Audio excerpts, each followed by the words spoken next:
It's the Combatcast with the man called Dave. It's Chevy, and we are going to talk about the final pay-per-view of the ESPN era, UFC 323, and we're going to preview Royval versus Kape in the final event of the ESPN era. We'll have a little Patreon discussion for the end of the show for you Patreon fans. And Chevy, let's tell them what our schedule is going to be because we're figuring that out. Obviously, UFC is taking a long break in between the ESPN era here and the start of the Paramount era. So next week, December 20th, we will be reviewing this Royval Kape card, the final ESPN card. And then December 27th, we might take the week off. You know, we do this every single week. So maybe a Christmas vacation there, and then we'll be back January 3rd with our 2025 best of show, you know, our favorite fights and everything for the year, and then January 10th our predictions for the upcoming year. So we have got a jam-filled year coming up. I'm very excited about the Paramount Plus era as well. But before we get to Paramount, let's talk about the ESPN era, the final pay-per-view. It was UFC 323. As I had mentioned to Chevy before we went on the air, I had not been watching the last few pay-per-views, just saving money, getting ready for Paramount Plus and the $8.99 a month it's going to cost me to watch all these shows. For now, enjoy it. All good things come to it. Actually, Paramount Plus is looking at buying HBO Max and Warner Brothers possibly right under Netflix's nose. So yeah, that'll be skyrocketing the price. Probably still be cheaper than pay-per-views, but let's not take anything away from what we saw. And I saw the first two fights on this main card. They were eventful. They were very interesting. And I saw the highlights of these last three. And I'm interested to get your feed, and we'll talk about it. But before we get into this main card, as always, are there some other fights you want to talk about on this show? Macy Barber, maybe? I'm not sure. The prelims were great overall. Yeah, Macy Barber got a win, even though she got up kicked in the face. But she got a decision win. Jalen Turner came back from his short retirement to TKO Edson Barboza in round one. Terrence McKinney did what Terrence McKinney does and went to war immediately in the first 10 seconds of the fight with Chris Duncan, and Duncan survived and ended up getting a round one Anaconda choke. But the real highlight of the prelims, and you could argue the card, was, I'm going to butcher these guys' names, so Iwu Baranetsky versus Aibu Aslan. So we were talking about this in the group chat that you were avoiding to avoid spoilers, but our buddy Scott and I were talking about how this was straight out of 1993 UFC, where it was just two guys just going back and forth like Chet Congo, Pat Barry style. Both knocked each other down or rocked each other multiple times, but eventually Iwu got a KO. This is all in the first round. So you could probably find this, I think the UFC or UFC Europe or something just put the fight on Instagram. So you could probably just find the whole fight because it was not super long, but definitely worth seeking out to watch. Very fun. Let's get into main card here. Yes. Start off a little rough. Jan Blachowicz versus Bogdan Guskov. Yeah, but you know what? I was super impressed at this stage of the game with Blachowicz still for getting knocked on his ass and getting rocked and being able to hang in there. Obviously, he's got wrestling. Obviously, he's still got that punch. Yeah. But just his MMA IQ and his ability, to stay in there. I think we said, was he 42 or something like that? 43. Yeah. 43. Yeah. So obviously he's just, to me, he's kind of almost a promoter's nightmare in some ways because you want to get these young guys over and have them beat him. He's stubborn and so I mean, majority draw. I didn't have a problem with that. If anything, I don't know, maybe I slightly went with Guskov, but it was close. Majority draw was fine with that. Yeah, just overall impressed still with the MMA IQ of Blachowicz. If anything, I think maybe this guy should think about going up to heavyweight because he could at least move a little quicker than some of those guys. He might get knocked out on his ass, but if he keeps staying at light heavyweight, that's going to eventually be what happens anyway. But assuming he stays at light heavyweight, I think him or Guskov should try to fight maybe another top guy in the division who's coming off a loss like a Jamal Hill, but it's a bad press, obviously, this past show as well. We didn't get into that. Or a Khalil Roundtree Jr., who we really like, but is also coming off. Too low for Khalil. Yeah. They're not up there at that level. He's fighting the guy before fighting the title. These two scrubs aren't up there. Yeah, I barely remember the fight. It was a very good fight card. So, I mean, not that this fight was bad, but just didn't stick out in my mind. But yeah, I think Jan's been able to stick around so long because he never really relied on like his athleticism, like explosiveness. He just has power and good skills, and he's just tough as shit. So those things aren't going away with age, like just being tough as shit. So yeah, I don't know if he wants to go up and get hit by heavyweights. But he definitely looked too slow for Guskov. So, if he had speed, he would have dominated that fight, I think. But yeah, and that's why I said maybe it's out there, but I just think that like in heavyweight, he might be one of the more athletic guys in the division at this point. So, but I mean, heavyweight is a mess. So yeah. Let's see Jan and Tai Tuivasa fight. There we go. Yeah, sure. See those guys go at it. He ripped the last time I saw him, though. He was like the fattest we've ever seen, and now I don't know, he's on Minjara or something because he's looking pretty good. Another changing of the guard here: Henry Cejudo versus Peyton Talbot. Peyton Talbot was not really on my radar too much before this fight. He is so on my radar now. Just the explosiveness of this guy, being able to take Cejudo down, just the growth, of his game, to be able to do that to an Olympic gold medalist. I don't care at what stage he's in. Did it a couple times, I believe, too. Yeah, twice, I think. Maybe he should have not gone too many times because he did lose a couple scrambles a few times, and I think that helped keep Cejudo in the game. Also, Cejudo, tough as hell. If I put Blachowicz over, I got to put Cejudo over, too, for being tough. And not a bad way to go out for Cejudo in some ways. Obviously, it's tough. You're getting bested by this athletic young guy. But, if I was to think back about Cejudo's career, championship pedigree, but I don't remember too many dogfights. I remember him winning either very impressively, had the right game plan, or sometimes he got outclassed by a guy like Mighty Mouse or something happened, So that was the only time he got finished was when Mighty Mouse needed him. Right. He Muay Thai'd him to death. So this is like one of those dog fights you just see him at the end of his career too, just hanging. It really showed his toughness. But at Peyton, going to the body at different times, I thought maybe if he had gone more to the body, he might have been able to finish him even, I think. But I'm super impressed with this guy. And I didn't actually come up with this fight. I think it was the MMA Guru guy I heard mention it on Twitter. But man, when I heard the idea, I loved it. Peyton Talbot versus Corey Sandhagen. Because that's a big jump. It's a huge jump, I agree, but holy crap, you talk about like that athletic style, because Corey could go anywhere, do anything too. I think it'd be fun. It'd probably be a learning curve for Peyton. And Corey's going to look to be bouncing back, and Corey's probably interested now, and we got a new champion too. We'll see what happens, but man, that bantamweight division, whew. Talbot has been pretty highly touted prospect, before he lost his last fight, and it was basically he just got out wrestled. So for him to come into this one and show the growth he made by taking down Olympic gold medalist Henry Cejudo twice, you could see, he was super hyped with getting that takedown as well. So yeah, I don't think the UFC is going to push him too far too fast. They kind of have gotten away from that model. If you look at Bo Nickel and Paddy Pimblett and even Sean O'Malley. So, if he goes out and knocks out another guy who's, in the top 10, then you would see him against a Corey or maybe like Song Yudong, depending on if Sean O'Malley or Song Yudong win their next fight. He's still really young, but he's clearly very talented. So yeah, keeping an eye on him for the future for sure. Another changing of the guard here: Brendan Moreno versus Tatsuro Taira. Yeah, now this is one of the ones I didn't see, and I didn't even get much footage, but Taira got the finish here, and finishing Brandon Moreno, that's so impressive. Again, I'll let you go into detail fight, but now this is a guy based on the results in the co-main event. Depending on how that injury works out, he could be in line for a title shot. Obviously we got Royval and Kape this weekend, so possibility he could be fighting the winner or loser of that.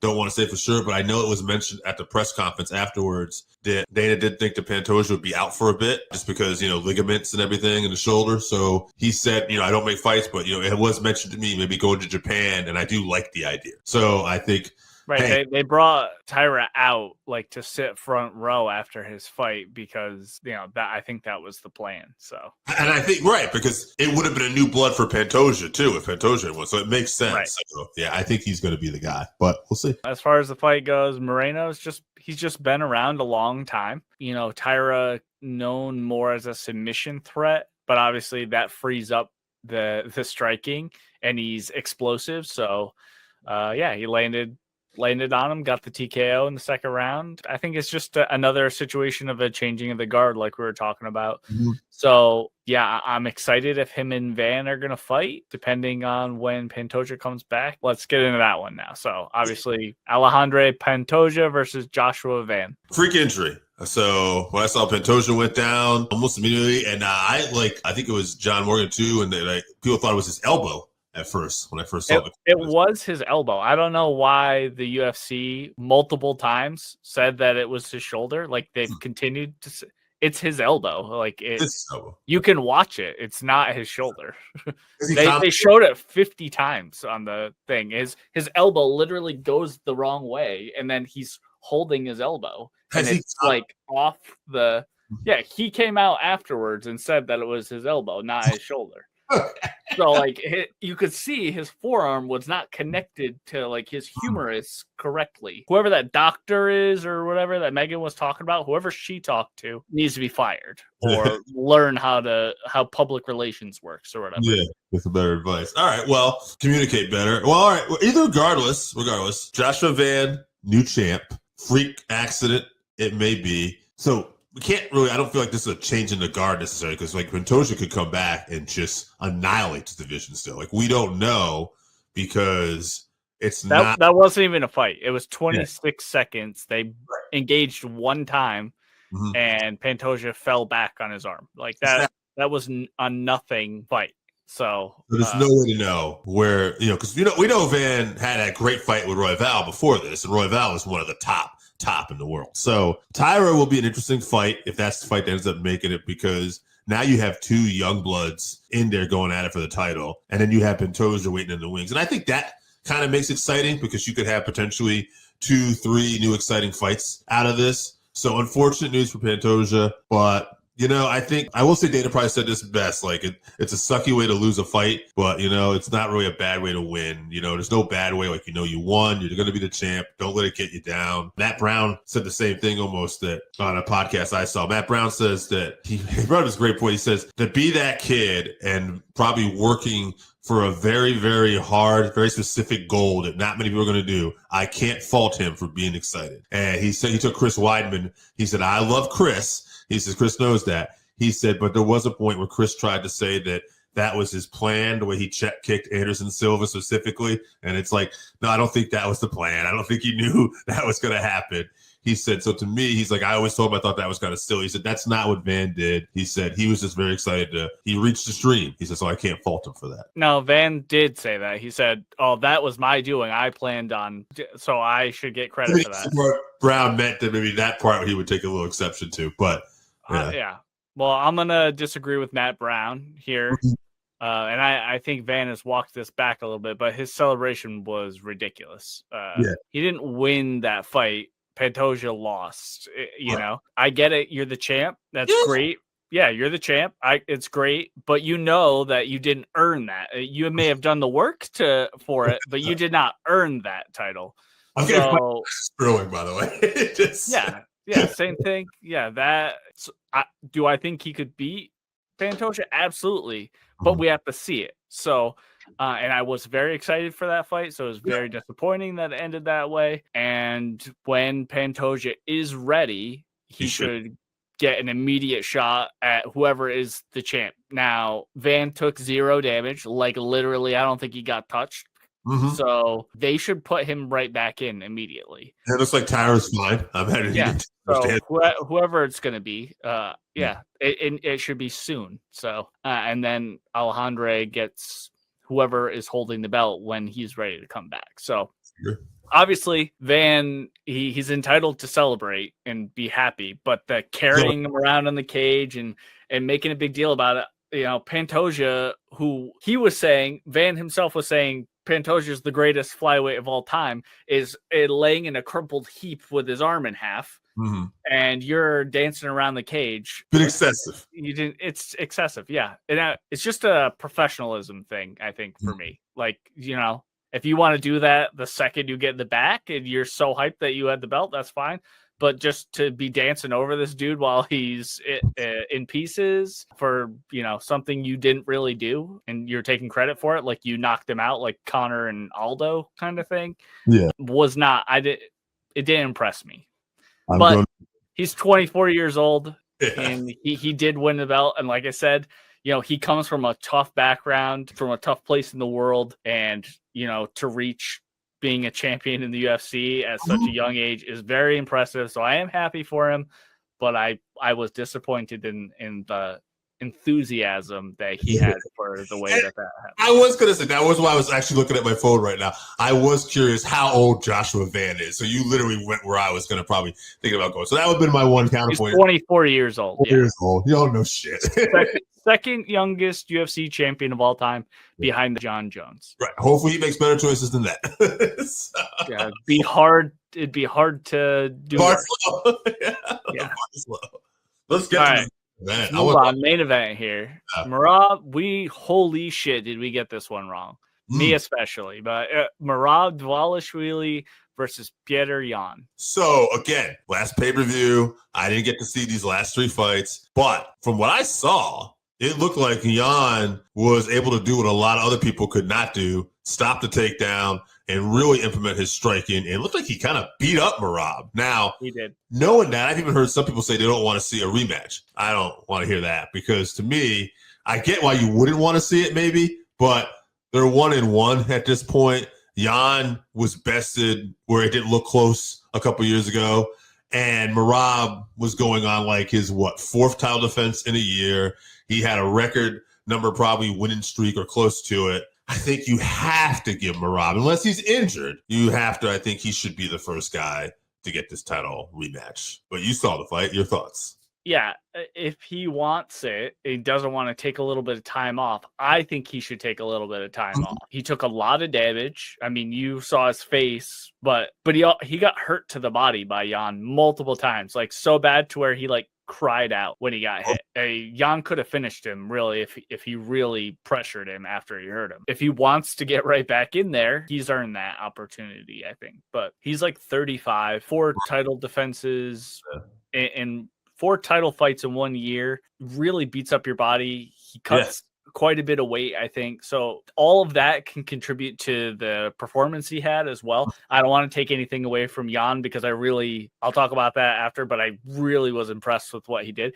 But if Merab wants to come back, just take the time, rehabilitate your body, rest up, get your passion back if you're lacking it, and he should get a title shot immediately. But as far as this fight goes, I mean, last time that they fought, Yan had said that he hurt his right hand. He went into that fight with his right hand hurt. I don't remember, but I've heard other people talk about how when they go back and watch the fight, he didn't use his right hand as much. So that makes a big difference, obviously, when you're fighting somebody at the level of Merab, if you can't grip or you can't use all your weapons to keep him off you. But the real star of Jan's game plan was his jab. His jab was really stiff, and it stunned Merab. Every time he shot in, he got hit with a jab, and he couldn't get out of the way of anything. And then, Yan also stopped 25 takedowns. So able to stop the takedowns, and he didn't get tired. His cardio held up. So he was clearly well prepared after that first fight. So credit to his team, credit to his work ethic, because I must have taken so much work to get the cardio at that level. And I would be down to see a third fight for sure. And this is going to throw your curveball before we get to the final ESPN card this weekend. But just your thoughts, I'm curious. With Merab being banged up and possibly taking some time off, I would say Umar would probably be next, I would think. But if Sean O'Malley ends up knocking out, right. Because O'Malley has to win over Yan, right? So don't push him. I bet Yan would like that too. He'd make more money fighting Sean, and he probably wants that win back. Or that loss back, rather. So if O'Malley goes out and knocks out Song Yadong real quick, Which I can see. I bet we see them on that White House card. USA versus Russia. One of those guys going out too, because it's the way they fight. Song and O'Malley are both awesome strikers. So yeah, I mean, it's one of those fights I could see going decision too, but I could also just see, someone could get clipped early. So I'm just saying in my mind as we're talking about this, I'm like, oh man, if O'Malley happened to be the one that clipped Song though, and he gets that win, especially having the win over Jan and Merab being out for a bit. Actually, if I'm Merab too, that's even more reason. Let me sit back, wait, and then maybe I could try to fight the guy that I've already beaten twice for the title again, a third time too. Yeah, plus the UFC, they don't want Umar to be champion. They got enough of those guys as champions. So. He's talking about wrestlers, folks. Royval versus Kape, UFC on ESPN. Final card. It's an Apex card, as we talked about multiple times going into this. I am so ready to move on from ESPN. But any other fights on this card you want to talk about? Yeah, prelims. Neil Magny, your boy, is fighting Yaroslav Amosov. Yeah. So Yaroslav was a former Bellator champion, Ukrainian soldier. There's a video circulating around the internet right now of him going into his former bombed out home in the Ukraine to dig his Bellator belt out of a basement. So 28-1. Yeah. Welterweight. Yeah. He only has one loss. Neil Magny is real tough though. And, Yaroslav's not fighting anyone at the level of Neil Magny except for maybe Logan Storley. So going to be a tough fight, plus UFC debut. So keep an eye on that one. I'm just looking at this guy's credentials, a lot of Sambo accomplishments and a lot of gold medals and world championships. So he's got power too, punching power as well. So. It's interesting. Neil Magny is that guy. He is a great first opponent for you to see where you're at in the thick of things here. So we'll see. Neil's also susceptible to getting submitted, though. So, yeah, it's not the worst matchup. But if you want to immediately get into the top 15 coming into the UFC, beating Neil Magny in your first fight is a good way to do it. So, tough fight. Also, Amanda Lemos versus Jillian Robertson. I talk about Jillian Robertson all the time. I like her style. I think she's a good fighter. Very tough fight against Amanda Lemos, though. Lemos, much more credentialed on the feet for sure. Also, King Green on the card, Bobby Green, whatever he's going by these days. And then Morgan Charriere, he's on the card as well. He's another guy to keep an eye out for, hot prospect. But we'll get in. It's a 10 p.m. Eastern main card in the Apex. That's how they end the ESPN era, of course. So I'm going to catch this one on Sunday. Yeah. I got some plans anyway on Saturday, so this will be a Sunday morning watch for me. So. I'm watching Saturday's main event. Maybe John Cena's last match. Oh, there you go. Yeah, that's probably better use of your time. So let's get into this co-main event here. Giga Chikadze versus Kevin Vallejos. Vallejos is 16-1, 11 KOs, 2 subs, 3 decisions. He's 2-0 in the UFC. He's from the Dana White Contender Series. His only loss in his career, his pro career, was previously he was on the Dana White Contender Series, and he lost to Jean Silva, who is just one of the top contenders right now. And not only that, it was a decision loss. So he didn't get finished by Silva. So to me, that just tells you how good this guy is. Chikadze, he's 15-5, 9 KOs, 1 subs, 5 decisions, performance of the night 3 times, fight of the night against Calvin Kattar. Those performance of the nights were against Cub Swanson, Barboza. So, he's fought a lot of tough guys, and he's been around for a while. So this should be a fun fight. I like Kevin in this one, though. I think, again, maybe some more change into the guard. We're going to continue on here a little bit with this. And I think, watch out for some of these guys on the come up here. Very impressive to me when your only loss is Jean Silva. So I'll say Kevin, but Chikadze's tough. We'll see. I'll go decision. Yeah, Giga came into the UFC, won 7 straight, including TKO and Cub Swanson and Edson Barboza. But he's gone 1-3 since. Yeah. Could be age. I mean, he's 37 years old right now. This is a featherweight bout. 37 at featherweight is tough. Yeah. Could just be the level of competition, because a lot of those wins were people at the very end of their careers or not the highest level. And then he got to that very high level and kind of started dropping the ball. So could be some of both, but vet taking on a prospect like we talked about.